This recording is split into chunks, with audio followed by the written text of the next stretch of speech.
En el pueblo de Valdemora, una noche húmeda de verano, un viento extraño sopló desde la sierra y se coló por las calles estrechas. La humedad hacía que las piedras del suelo brillaran bajo la luna. De repente, un sonido metálico resonó en la antigua oficina postal, cerrada desde hacía décadas. Nadie debía estar allí, pero un eco hueco golpeó las paredes. Mateo Ruiz caminaba solo, intentando esquivar la sensación de vacío que siempre lo acompañaba. Sus pasos eran firmes, pero su respiración revelaba inquietud. Al pasar frente a la vieja puerta del correo, escuchó un golpe seco. Mateo Ruiz murmuró: «No puede ser».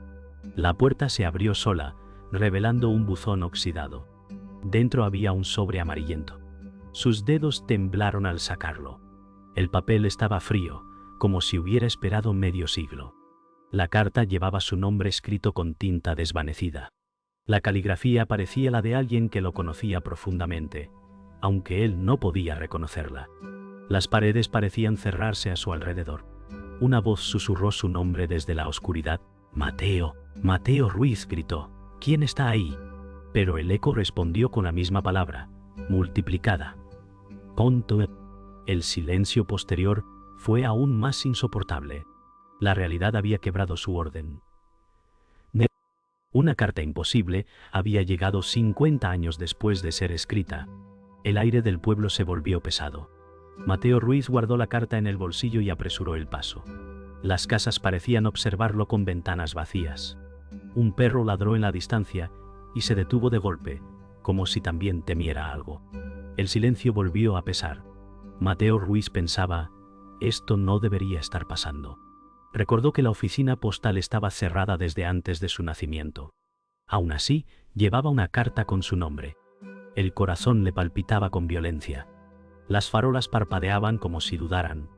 El eco de la voz que lo llamó seguía vibrando en su memoria. El pueblo entero parecía contener la respiración. Al llegar a la plaza, Mateo Ruiz se detuvo bajo la estatua del fundador del pueblo. El mármol parecía más blanco que nunca, iluminado por la luna. Una sensación extraña lo obligó a mirar hacia arriba. Juraría que la estatua había girado su rostro unos grados, como si lo observara.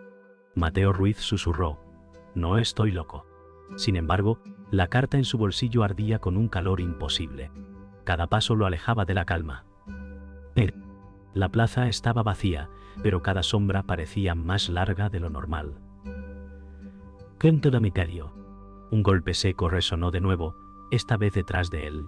Mateo Ruiz giró rápido, pero no había nadie. El aire olía a hierro oxidado. La carta vibró en su bolsillo. A lo lejos, un murmullo comenzó como un rezo, repetido por varias voces invisibles. El sonido heló la sangre en sus venas. Mateo Ruiz gritó: «¡Basta!».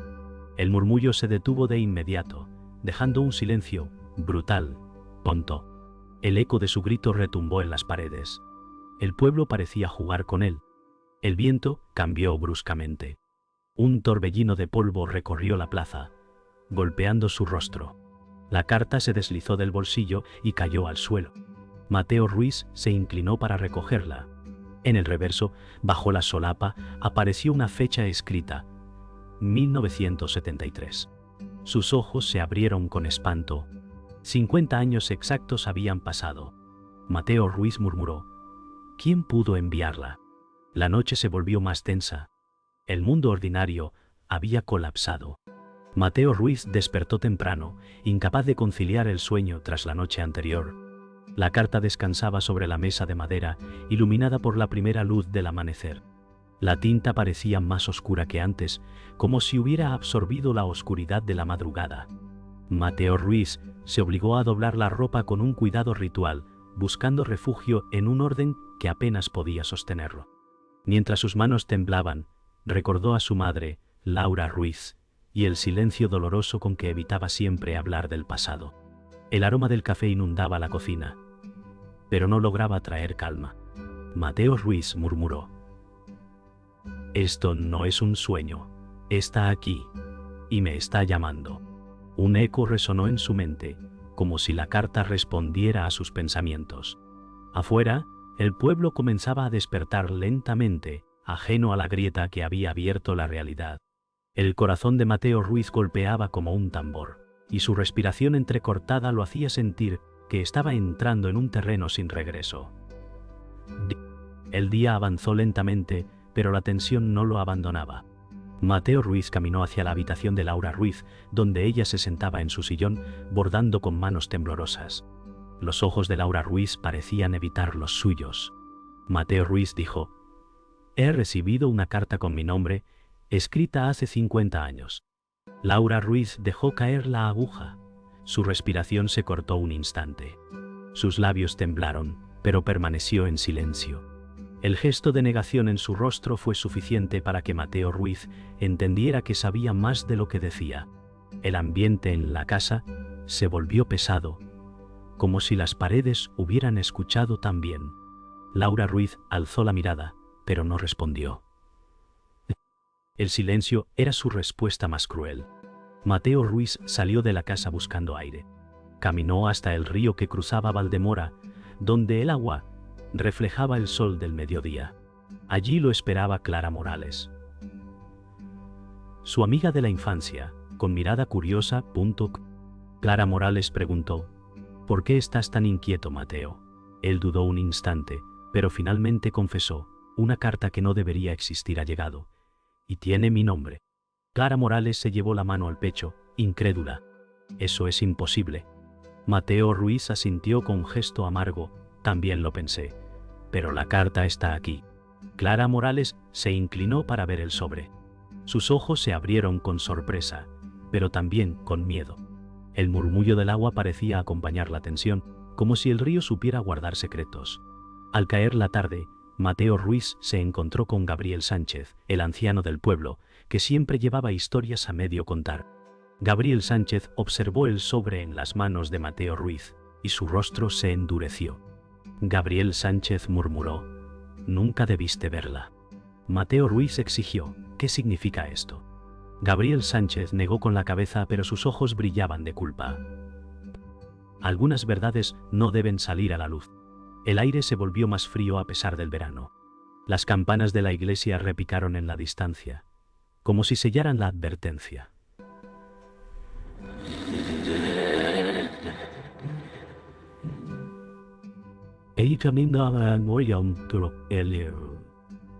¿Qué no es eso?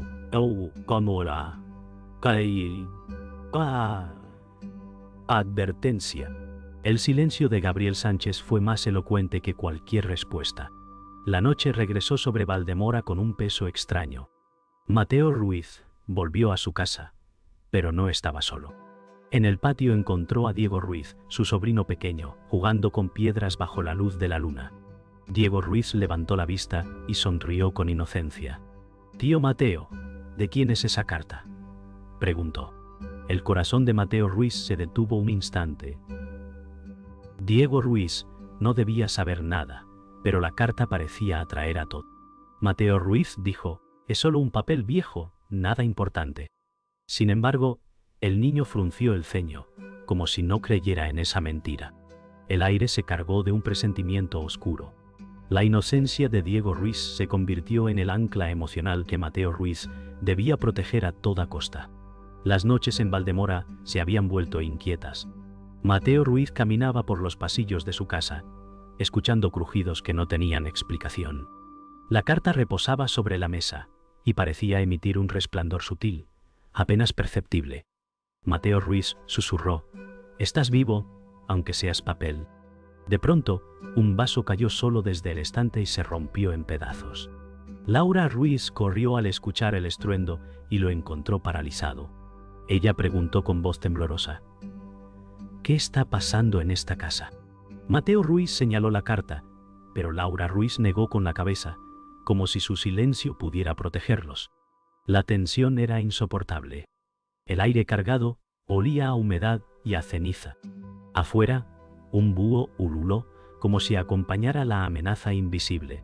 La realidad ya no se escondía en los márgenes, ahora irrumpía en lo cotidiano. El rumor comenzó a expandirse en el pueblo. En la panadería, Clara Morales escuchó a dos vecinas hablar en susurros sobre Mateo Ruiz. Una decía: «Ha traído algo oscuro con él». La otra replicó: Siempre supimos que la familia Ruiz escondía secretos. Clara Morales se giró molesta y replicó: no saben nada. Sin embargo, en el fondo también dudaba. Cuando Mateo Ruiz entró, los murmullos se detuvieron de golpe. Él caminó con la mirada fija, sintiendo los ojos clavados en su espalda. La carta parecía haber despertado a toda la comunidad, incluso a quienes no la habían visto. La desconfianza era un veneno que se propagaba con rapidez. Esa noche, Mateo Ruiz soñó con un río que corría al revés. Entre las aguas apareció una silueta, la figura sombría. Vestía de negro, con el rostro cubierto, y hablaba con voz grave. La figura sombría dijo: la carta no llegó por azar, Mateo, tú eres el motivo. Mateo Ruiz intentó acercarse, pero el agua lo arrastraba en dirección contraria. ¿Quién eres?, gritó. La figura sombría respondió: el eco de lo que tu familia quiso olvidar. El río rugía como un trueno. Mateo Ruiz despertó empapado en sudor, con la sensación de que la voz aún resonaba en la habitación. El sobre estaba en su pecho, aunque él juraría que lo había dejado en la mesa. Al día siguiente, Gabriel Sánchez apareció frente a la casa de Mateo Ruiz. Traía consigo un bastón y una mirada cargada de advertencia. Gabriel Sánchez dijo: ya todos hablan de ti. El pueblo no perdona lo que no entiende. Mateo Ruiz respondió: no busqué nada, solo recibí lo que llegó. Gabriel Sánchez alzó el bastón como si apuntara al cielo. La carta nunca debió abrirse. Laura Ruiz observaba desde la ventana, con lágrimas contenidas. El eco de las palabras del anciano retumbaba en la calle, vacía. Una sombra se movió entre las casas, demasiado rápida para ser humana. Mateo Ruiz la notó, pero nadie más pareció verla. El peligro era cada vez más tangible. Al caer la noche, Diego Ruiz jugaba en el patio con una linterna vieja. De pronto, la luz iluminó un símbolo grabado en la pared, uno que nadie recordaba haber visto antes, un círculo atravesado por líneas como venas. Diego Ruiz exclamó: «Mira, tío Mateo, la pared habla». Mateo Ruiz corrió y le arrebató la linterna, aterrado. El símbolo brillaba débilmente, como respirando.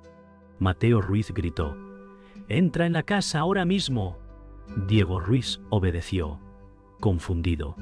El símbolo se desvaneció lentamente, dejando solo piedra fría pontosía.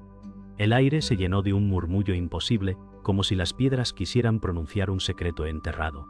La tarde se teñía de rojo cuando Mateo Ruiz decidió enfrentar a Laura Ruiz.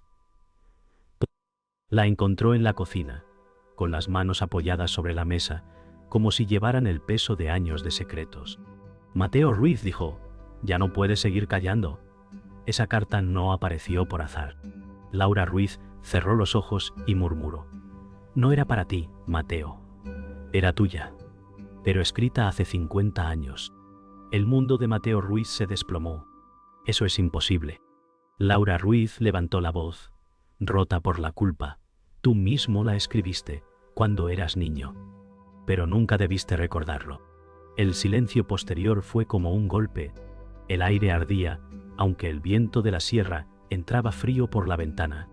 El eco de la revelación quedó clavado en la piel de Mateo Ruiz como un hierro candente. Mateo Ruiz salió de la cocina tambaleante. La carta ardía en sus manos como un carbón encendido. Clara Morales lo esperaba afuera, alertada por su gesto descompuesto. Ella preguntó: «¿Qué te dijo tu madre?». Mateo Ruiz respondió con voz quebrada: «Que yo mismo escribí la carta cuando era niño». Clara Morales lo miró incrédula. «Eso no puede ser, Mateo». Él replicó con desesperación: «Pero así fue. ¿Cómo puedo confiar en mis propios recuerdos ahora?». El cielo oscurecía con nubes pesadas. Los tejados del pueblo parecían inclinarse sobre ellos. Clara Morales lo tomó del brazo, pero él se soltó como si quemara. La traición de su propia memoria lo desbordaba. Esa noche, Mateo Ruiz buscó a Gabriel Sánchez en la plaza .25. Lo encontró sentado bajo la estatua del fundador, como si esperara su llegada. Mateo Ruiz exigió: «Dime la verdad. ¿Por qué me ocultaron esto?». Gabriel Sánchez suspiró: porque eras demasiado pequeño. Esa carta fue un llamado, y tú lo escribiste con tu propia mano, aunque eras un niño. Mateo Ruiz lo interrumpió. Yo no recuerdo nada de eso. Gabriel Sánchez lo miró con tristeza. La memoria protege lo que no puede soportar. El murmullo de la comunidad se escuchaba a lo lejos, voces que susurraban como un coro invisible. La historia de los Ruiz ya no era un secreto. De regreso a su casa, Mateo Ruiz encontró a Diego Ruiz en el patio, sosteniendo la carta. El niño la había abierto sin permiso. Diego Ruiz preguntó con inocencia: ¿por qué está escrita con tu nombre de niño? Mateo Ruiz corrió y le arrebató el sobre con brusquedad. «No la toques nunca más», gritó. Los ojos del niño se llenaron de lágrimas. Laura Ruiz apareció en la puerta, deshecha, y susurró: «Él también tiene derecho a saber». La tensión explotó como un trueno invisible. La carta se había convertido en un espejo que reflejaba no solo el pasado, sino también el futuro. La última página de la carta apareció como por arte de magia cuando Mateo Ruiz la sostuvo bajo la luz de la luna. Pontes. Allí estaba escrito con su caligrafía infantil: «Si alguna vez lees esto, recuerda que lo que temes está dentro de ti». El corazón de Mateo Ruiz se detuvo un instante. Clara Morales llegó corriendo, alertada por los gritos, y vio la página. Sus labios murmuraron: «Esto no es una advertencia, es una profecía». El aire se cargó de un frío sobrenatural. Los muros de la casa parecieron vibrar. Mateo Ruiz entendió que la fuerza que lo acosaba no venía de fuera, sino de sí mismo. Y ese descubrimiento fue más devastador que cualquier amenaza. Las campanas de la iglesia repicaban con un eco irregular, mientras el pueblo entero parecía contener la respiración. Mateo Ruiz se encontró en medio de la plaza, la carta en la mano, y la estatua del fundador proyectando una sombra que se movía sola. Clara Morales llegó corriendo y lo tomó del brazo. «Todo esto va a destruirte, Mateo». Él respondió con los ojos encendidos: «No me destruye, me reclama». La comunidad comenzó a reunirse en los bordes de la plaza, susurros como un coro enjuiciador. Gabriel Sánchez apareció con paso lento, apoyado en su bastón, y declaró: «El tiempo no perdona a quien desafía su propio destino». El aire vibró como si el suelo respirara. La carta parecía palpitante, viva, en la mano de Mateo Ruiz. El aire se tornó denso, como si todo el pueblo hubiera sido cubierto por un velo invisible. Las casas crujieron y las ventanas temblaron. Laura Ruiz apareció, avanzando lentamente hacia su hijo, con lágrimas en los ojos. «Mateo, no dejes que te consuma lo que llevas dentro». Pero la carta ardía, y el suelo comenzó a resquebrajarse bajo los pies de todos. Diego Ruiz gritó aterrado: «Tío, las piedras se mueven». Clara Morales lo protegió con sus brazos. El eco de voces antiguas comenzó a surgir de las grietas, como si fueran los fantasmas del linaje Ruiz llamando a su heredero. Mateo Ruiz levantó la carta al cielo y sintió que ya no podía huir. Un rugido ensordecedor recorrió la plaza. La estatua del fundador comenzó a moverse, sus ojos iluminados como brasas. Gabriel Sánchez cayó de rodillas, murmurando: «La memoria ha despertado». La figura sombría apareció entre los arcos de la iglesia, avanzando lentamente. Su voz retumbó: «No luches contra lo que eres, Mateo. La carta no te persigue. Eres tú quien la escribió en cada vida». Mateo Ruiz gritó: «No aceptaré tu condena». La comunidad retrocedió con pavor, algunos rezando en silencio. Clara Morales lo miraba con desesperación, incapaz de comprender si debía detenerlo o apoyarlo. El viento soplaba con violencia, arrastrando polvo y cenizas en círculos. Las paredes de la iglesia comenzaron a temblar, respirando como si fueran de carne. Mateo Ruiz sintió que cada latido del pueblo se mezclaba con el suyo. La carta se abrió sola, mostrando líneas que se escribían en ese instante con tinta ardiente. Laura Ruiz gritó: «¡No lo leas!», pero sus ojos estaban llenos de verdad. Diego Ruiz lloraba, aferrado al brazo de Clara Morales. La figura sombría extendió su mano hacia Mateo Ruiz. «Entrega tu miedo y serás libre, o resiste y serás consumido». El tiempo parecía correr al revés, las campanas repicaban hacia el silencio y los relojes se detenían. Mateo Ruiz supo que debía elegir. El momento final llegó con un silencio absoluto. Mateo Ruiz cerró los ojos y apretó la carta contra su pecho. Prefiero arder antes que rendirme. La carta explotó en un destello de luz cegadora y todo el pueblo quedó envuelto en una tormenta de polvo y cenizas. Panto. La estatua se derrumbó, la iglesia se agrietó y las voces antiguas gritaron como un coro desgarrado.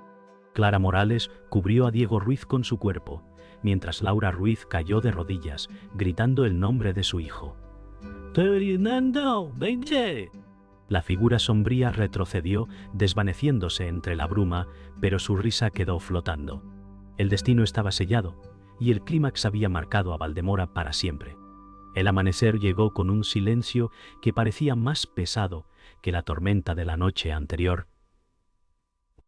La plaza estaba cubierta de ceniza y los restos de la estatua aún humeaban. Clara Morales sostuvo la mano de Diego Ruiz mientras miraba a su alrededor. Diego Ruiz preguntó con voz temblorosa: ¿Dónde está Mateo?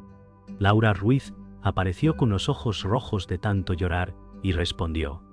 Gabriel Sánchez murmuró: el precio siempre fue el mismo. Alguien debía cargar con la memoria. La comunidad permanecía dispersa, observando en silencio, como si temieran romper el equilibrio precario de ese nuevo amanecer. El pueblo entero comenzó a reconstruir la plaza, pero nadie hablaba del suceso en voz alta. Clara Morales ordenaba a los vecinos colocar piedras mientras susurraba: si callamos, volverá. Laura Ruiz recogía escombros con las manos desnudas, cada gesto cargado de culpa, tintilla de Dios. Diego Ruiz insistía: Mateo volverá, lo sé. Gabriel Sánchez lo miró con tristeza: quizá regrese, pero no será el mismo. La comunidad lo escuchaba, asustada, y una mujer mayor murmuró: entonces la maldición aún no terminó. Las campanas repicaron suavemente, como si marcaran el ritmo de un duelo silencioso. Esa noche, Clara Morales entró en la casa de los Ruiz. El interior estaba intacto, pero en el aire flotaba un olor a ceniza y cera quemada. Sobre la mesa, encontró un cuaderno de Mateo Ruiz, con páginas arrancadas. Laura Ruiz apareció detrás de ella, y dijo en voz baja: guardaba lo que no podía decirnos.